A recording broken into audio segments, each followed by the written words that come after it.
Used properly, fasting can be one of your most powerful spiritual tools. Eating is the strongest desire we have. God created man in his own image and likeness, but with a temporarily chemical existence. Genesis 2:7.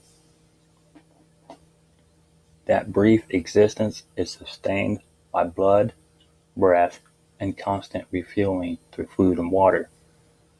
Without refueling, the body diminishes rapidly. You might be surprised at how many Bible stories revolved around food. It was food that appealed to the lust of Adam and Eve. Genesis 3:1 to 3:6. Edom was so hungry he sold his birthright for a bowl of soup. When the Israelites fell a lusting, it was for food. In the New Testament, Paul said, there were enemies of the cross of Christ, whose God is their belly. Today, people feel it is perfectly fine to eat whatever they desire and how much they desire. What we eat and how we eat is truly one of mankind's greatest sins. And yet, at the other end of the pendulum swing, and also found in the Bible, are numerous instances where people of God have gone without food and drink. Servants of God have always fasted, and they have regularly did it.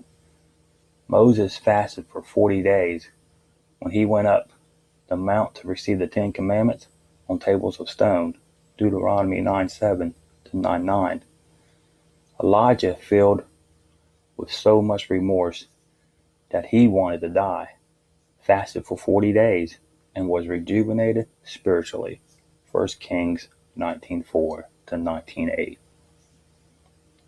Before leading the Jews back to Jerusalem with great riches, Ezra led the people to fast for God's protection and guidance. Ezra 8:21 to 8:23. Ezra led the Jews on a 3-day fast for protection because of a decree to kill all Jews, meaning they had to escape, but before they decided to escape, they relied on God through fasting. Daniel fasted for 3 weeks to seek God's understanding and forgiveness. Daniel 10:2 to 10:3. When struck down by God, Paul immediately fasted for 3 days. Acts 9:9. So why do we hear so little about fasting in society today?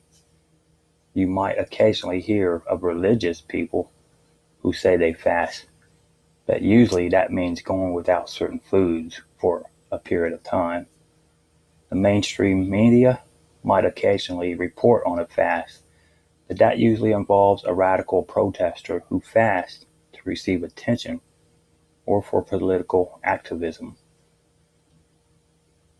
The overwhelming majority of people in this world, and especially in this last era, say fasting is radical, ultra-conservative, even self-righteous.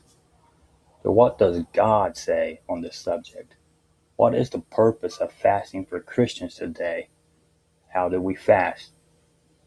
What kind of results does fasting produce, if any? Jesus commanded fasting. Before being tempted by the devil, Jesus Christ fasted. Matthew 4:1 to 4:2. For someone who never sinned, who always submitted to God's government, wasn't this a bit extreme? Not if we understand that Christ could have given up and sinned.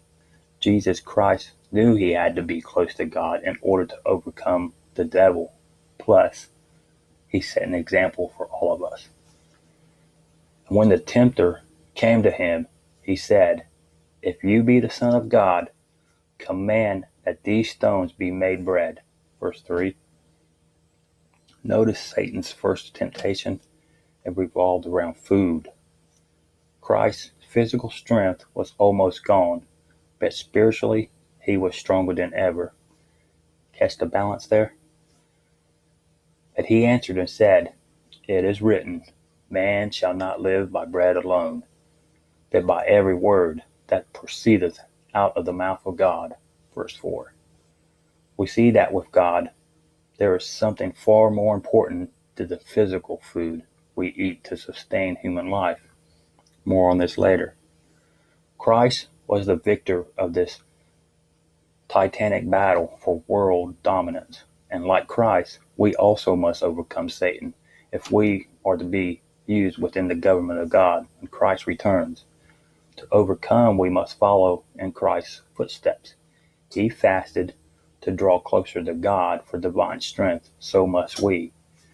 Yet there are those who sometimes reason that fasting is nowhere commanded in the Bible.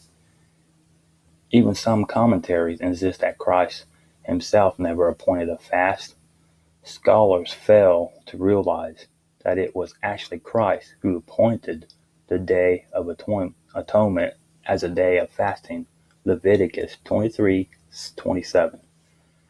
The Day of Atonement, however, is not the only fast Christ appointed.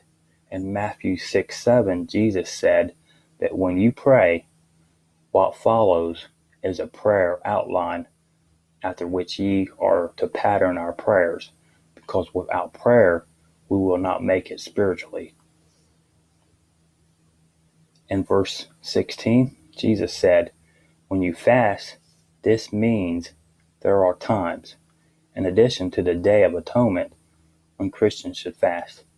Notice Matthew 9:14 to 9:15. Then came to him the disciples of John, saying, Why do we and the Pharisees fast often, but thy disciples fast not? And Jesus said unto them, Can the children of the bride chamber mourn, as long as the bridegroom is with them? But the days will come, when the bridegroom shall be taken from them, and then shall they fast. Another indirect command to fast, since Jesus Christ, God in the flesh, was in their midst. It was not necessary that they fast to draw closer to God, but after Christ left, the disciples did fast to draw closer to God. A spiritual fast is one that draws us closer to God. As God's disciples today, we need these tools to draw us closer to God from time to time.